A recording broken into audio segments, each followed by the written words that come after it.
Ce programme est financé par les amis et partenaires du ministère de Joyce Meyer. Je vous le dis, Dieu est fidèle. Et je ne sais pas combien vous devrez attendre, mais je sais que Dieu répondra. Et je sais que vous pouvez jouir de votre attente si vous améliorez simplement votre attitude.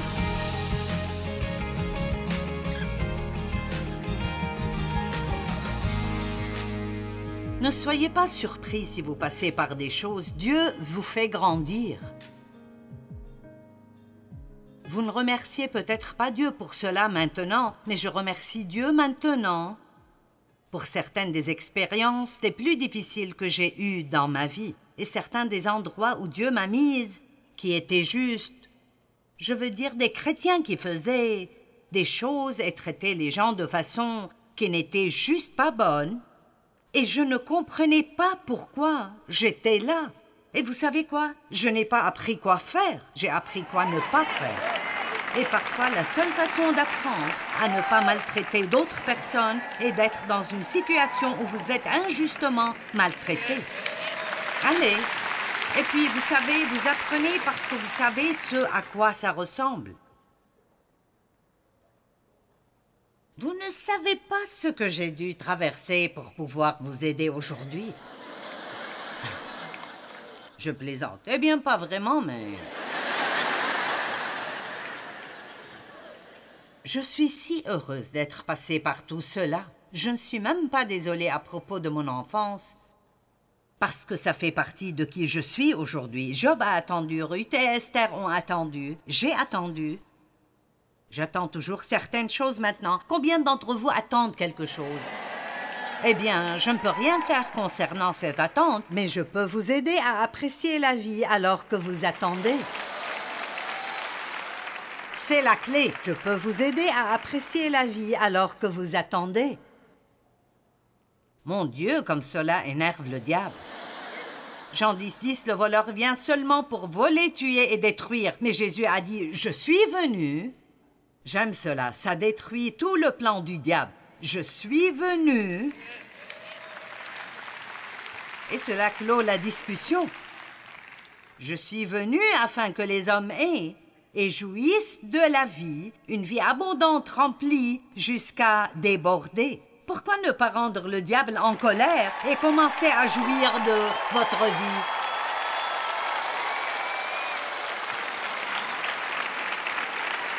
C'est-à-dire apprendre comment jouir de la vie ordinaire de tous les jours. La vie, juste la vie. Si nous pouvions juste ralentir assez pour vraiment reconnaître la présence de Dieu. Et peut-être que certains de vous ne savent même pas de quoi je parle, mais il y a une véritable présence de Dieu que vous pouvez, je ne vais pas dire sentir, mais vous pouvez la discerner, vous pouvez la ressentir. Vous la connaissez dans vos cœurs. Et Dieu est avec nous tout le temps, mais c'est seulement quand nous ralentissons assez pour reconnaître cela que nous en jouissons. Et quand la Bible dit « Réjouissez-vous dans le Seigneur », il y a une joie, quelque chose de profondément spirituel qui vient à vous. Qu'importe combien vos problèmes sont grands, si vous pouvez passer du temps dans la présence de Dieu et vous savez qu'il marche avec vous, ça remplace tout le reste de ce qui arrive dans votre vie parce que vous savez qu'il s'en occupera d'une façon ou d'une autre. Un jour, quand le moment choisi viendra, il s'en occupera. Mais nous attendons tous quelque chose. Mais nous ne pouvons pas laisser Dieu nous dire quand.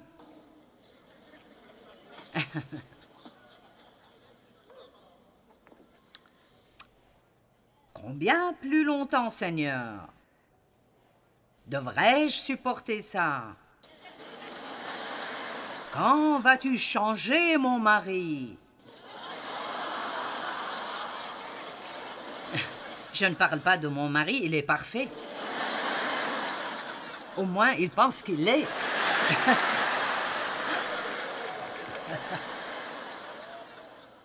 Oh oui, vous savez quoi? Dave est un type spécial. Il y aura une section dans le ciel où seul lui et Dieu vivent.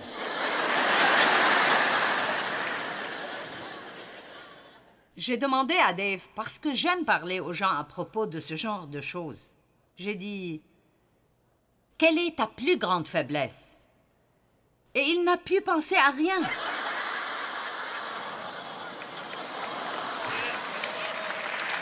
Qu'est-ce que c'est que ça? Et ce n'est pas que... Je veux dire, il sait qu'il a des faiblesses, mais... Dave est juste... Tout va pour le mieux chez lui. C'est en partie sa personnalité, mais...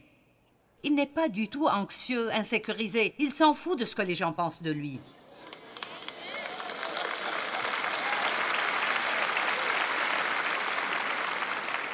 Donc, quand je dis « Quelle est ta grande faiblesse ?» la raison pour laquelle il ne sait pas et qu'il ne se concentre pas dessus.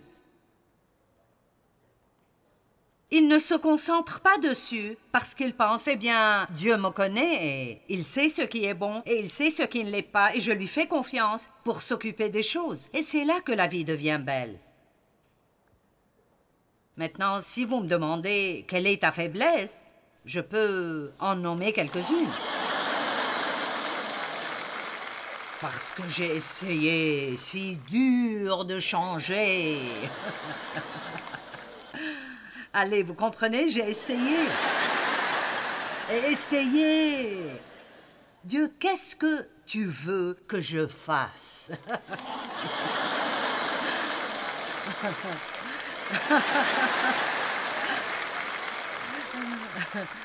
C'est comme si nous pensions que si nous faisons quelque chose, ça changera tout. Et vous savez quelle est la réponse?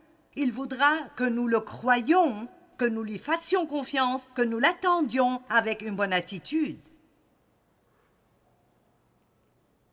Oui, mais qu'est-ce qu'il veut que nous fassions? Nous ne pouvons pas arrêter de faire. Nous ne sommes pas des actes humains, nous sommes des êtres humains. Oh, mon Dieu! Acte 16, acte 1, 6 et 7. Alors les apôtres réunis lui demandèrent, « Seigneur, est-ce en ce temps que tu rétabliras le royaume d'Israël? » Il leur répondit, « Ce n'est pas à vous de connaître les temps ou les moments que le Père a fixés de sa propre autorité. » C'est-à-dire, il y a certaines choses que vous n'êtes pas supposés savoir. Youhou, vous n'avez pas besoin de tout savoir.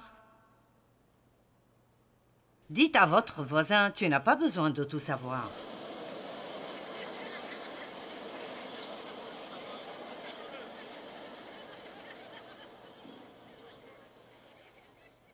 Ça ne prend pas tout ce temps pour dire ça. Vous voyez comment vous êtes? Je vous ai donné un peu de liberté. Et vous vous êtes perdu en faisant ce que vous voulez. Maintenant, je dois essayer de vous ramener. Très bien. Luc chapitre 18.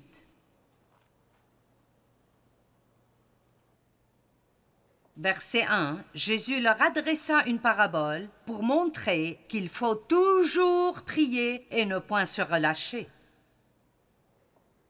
Il dit, « Il y avait dans une ville un juge qui ne craignait point Dieu et qui n'avait d'égard pour personne.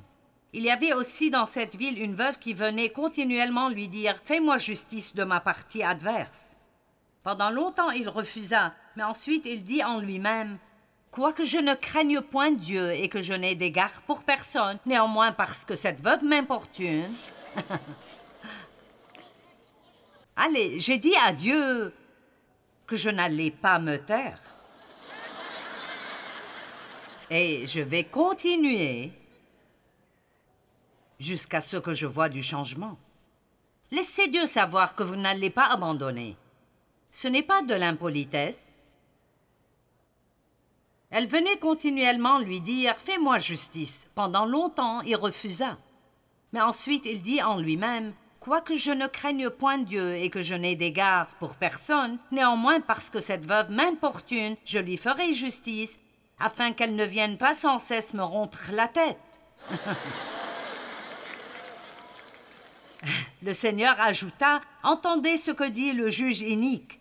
Et Dieu ne fera-t-il pas justice à ses élus qui crient à lui jour et nuit, et tardera-t-il à leur égard? Je vous le dis, il leur fera promptement justice. Mais quand le Fils de l'homme viendra, trouvera-t-il la foi sur la terre? » Allez, c'est mieux que ça. Je veux dire, il dit tellement, parce que vous savez ce qu'il dit? Assurez-vous que vous demeurez dans la foi, que vous continuez à croire, et laissez-moi travailler. Tant que vous croyez, Dieu travaille. Et je vous le dis, voici ce que nous devons faire. Et je fais ça depuis un bon nombre d'années, et c'est vraiment très utile. Quand j'attends quelque chose, et après je commence à penser à combien de temps ça prend, vous savez, ma pensée commence à devenir négative. Je dis à haute voix, Dieu travaille. Dieu travaille, et ça m'aide. Parce que c'est vrai. Vous savez, quand vous avez une percée, Dieu n'a pas commencé à travailler sur ça une seconde avant que vous ne l'ayez. Dieu travaille dans votre vie maintenant. Il a entendu vos prières. Il travaille sur votre situation. Mais spécialement, quand vous priez des prières pour d'autres, vous ne contrôlez pas combien de temps il leur faut pour entendre Dieu. Hébreux 11, verset 1 et verset 6. Or, la foi est une ferme assurance des choses qu'on espère. Mais rappelez-vous, quelle est l'espérance? C'est une attente positive de ce que quelque chose de bien arrivera avec moi. Donc, la foi est une ferme assurance des choses qu'on espère, une démonstration de celles qu'on ne voit pas. La foi est pour quand vous ne voyez rien, quand vous ne vous sentez pas bien, quand vous avez des questions dont vous ne trouvez pas les réponses. Et la foi n'est pas une histoire du cœur. La foi peut croire que Dieu travaille et que quelque chose de bien arrivera quand tout autour d'eux semble être totalement l'opposé.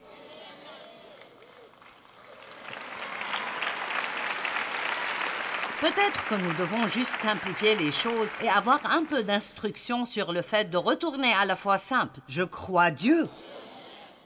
Je sais que ce n'est pas logique, mais je crois Dieu. Je crois que Dieu travaille. Quelque chose de bien arrivera avec moi. Ceci changera parce que je vais continuer à gêner Dieu jusqu'à ce qu'il fasse quelque chose. Allez, je suis sérieuse. Luc 18. Regardez juste la façon dont c'est écrit. Et le passage se rapporte à la prière. Et il me semble que Dieu nous dit de le gêner. Allez-y, continuez comme ça. Il a dit, si même un juge inique a finalement donné à cette femme ce qu'elle voulait, il ne craignait pas Dieu. Il n'avait d'égard pour personne. Il était méchant et injuste, mais juste parce qu'elle refusait de se taire. Est-ce qu'une des femmes ici a déjà eu quelque chose qu'elle voulait de son mari, juste parce qu'elle refusait de se taire? Allez maintenant.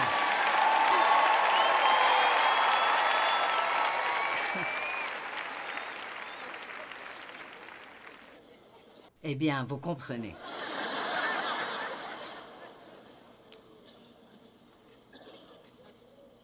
Et il dit, « Quand je reviendrai, trouverai-je la foi? » Peut-être que certains de vous avaient juste besoin de venir ici pour se rappeler de raviver leur foi de nouveau.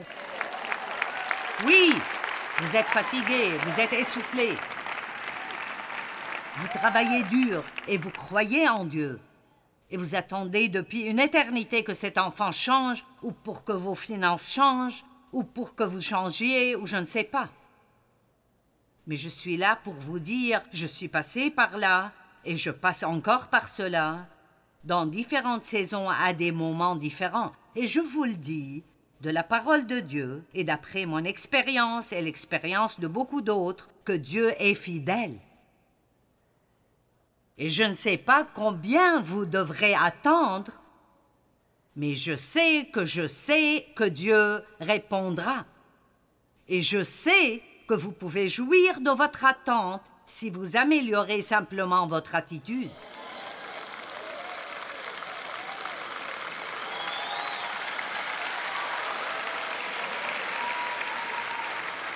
Vous dites, eh bien, je ne peux pas contrôler ce que je ressens. Peut-être pas, mais vous pouvez contrôler votre comportement. Vous le pouvez parce que la Bible dit que nous avons la maîtrise de soi. La maîtrise de soi veut dire que vous pouvez vous contrôler au cas où vous ne l'avez pas compris. Or, sans la foi, il est impossible de lui être agréable. Car il faut que celui qui s'approche de Dieu croit en deux choses, que Dieu existe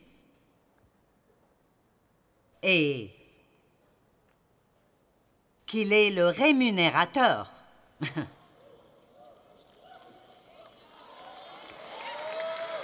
Allez, il est le rémunérateur de ceux qui le cherchent avec diligence. Allez, vous avez une bénédiction qui arrive. Dieu travaille dans votre vie.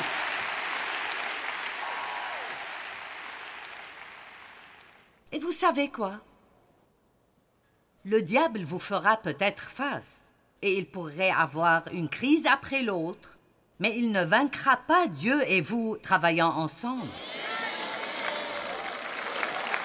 Ça n'arrivera simplement pas. Allez, ralentissez assez pour... Vous savez, quand vous absorbez assez de la présence de Dieu, elle vous fortifie. L'onction sur votre vie augmente. Vous croyez Dieu. Je pense honnêtement que juste ralentir peut faire une grande différence dans toutes nos vies. Vous comprenez ceci? Je veux m'assurer que vous comprenez. Je suis fatiguée de m'empresser. Ne me dites pas « Dépêche-toi, Joyce », je ne veux plus entendre cela. Et je devais arrêter de dire cela à Dave. Allez, Dave, nous serons en retard. Et puis je dirais, tu ne serais pas en retard si tu allais jouer au golf. Oh oui, je suis toujours un peu effrontée. J'ai lu quelque chose l'autre jour qui était vraiment parfait pour moi. Et voilà ce que c'était. J'ai sérieusement besoin d'un dos d'âne entre mon cerveau et ma bouche.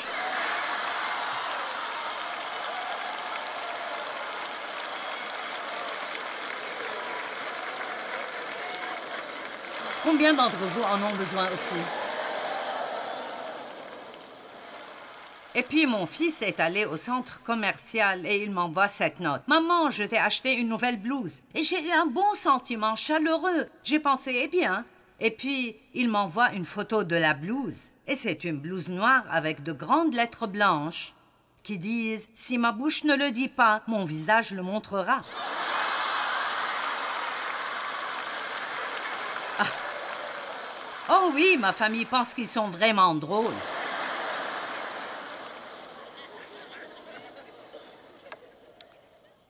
Seigneur, qu'est-ce que je dois faire maintenant? Vous savez, quand nous attendons, nous sommes tentés. Nous avons beaucoup de tentations alors que nous attendons. Et tenter de... essayer de faire que quelque chose arrive, et c'est probablement la chose numéro 1. Essayer de faire que quelque chose arrive.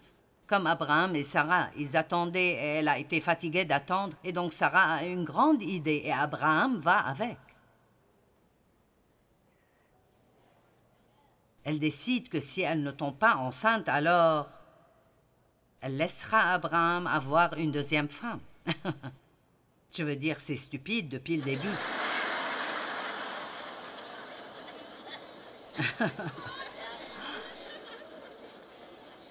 Non, mon homme est à moi.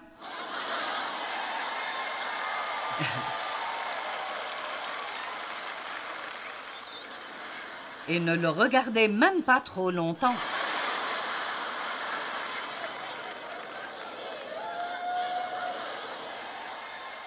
Qui Qui donne à son mari une deuxième femme?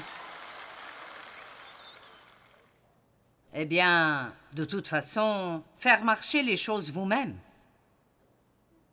Une autre chose est de juste abandonner. Combien de fois avez-vous dit à Dieu dans votre vie, « J'abandonne » ? Allez. Oh Dieu, j'abandonne. Ça ne va pas le faire s'apitoyer sur vous.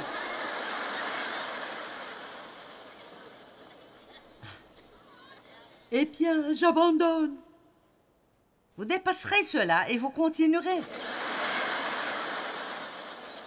Et vous êtes tenté de vous énerver contre d'autres personnes qui ne traversent pas ce que vous traversez.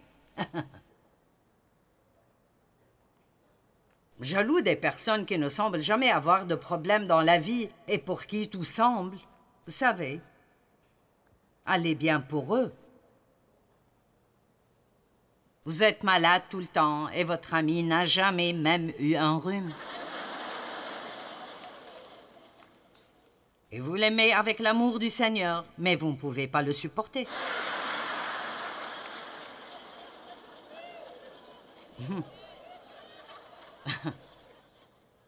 Vous comprenez tous cette partie, n'est-ce pas? Ecclésiaste 7:8 dit « Mieux vaut la fin d'une chose que son commencement. »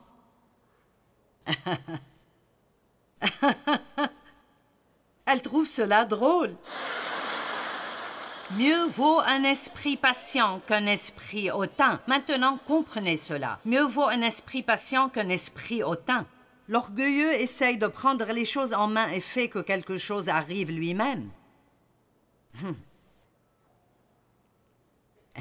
Mais le patient attend Dieu. Jacques 1:4, que la patience accomplisse son œuvre, afin que vous soyez parfaits et accomplis, sans faillir en rien. Dans la vie, il y aura toujours des choses que vous ne savez pas. Et si vous voulez avoir la paix et jouir de votre vie, vous devez arrêter d'essayer de tout comprendre. Tout d'abord, nous ne comprendrons jamais Dieu. Parce qu'il fait certaines choses. Je veux dire, je ne comprends toujours pas ceci et je le lis depuis des années. Quand il crache par terre et fait des petits pâtés de boue, et ensuite il les prend et les frotte sur les yeux de l'homme aveugle. Maintenant, Jésus, ça ne semble même pas être gentil. Il a craché par terre. Et ensuite, il a dit à cet homme d'aller se laver au réservoir et il est revenu en voyant. Vous savez, parfois, Dieu fait quelque chose de très étrange, juste pour voir si nous lui ferons confiance. Jésus voulait peut-être voir si cet homme lui ferait confiance et irait faire ce qu'il lui a dit de faire. Vous avez peut-être manqué votre miracle ou j'ai manqué mon miracle parce que je ne m'humilie pas à faire quelque chose qui semble être insensé et que je ne comprends pas. J'essaie de terminer ici, mais je m'amuse bien. Car mes pensées ne sont pas vos pensées et vos voix ne sont pas mes voix. Autant les cieux sont élevés au-dessus de la terre, autant mes voix sont élevées au-dessus de vos voix. Donc, laissez-moi vous rappeler que Dieu travaille dans votre vie. Je vous le dis, si vous avez prié une prière dans la foi, qui est d'après la volonté de Dieu, Dieu travaille dans vos vies. Je me moque de combien de temps vous avez attendu. Dieu travaille. Allez, levez la tête, levez ces mains qui sont baissées, montrez le sourire et dites « Dieu est en train de travailler dans ma vie. »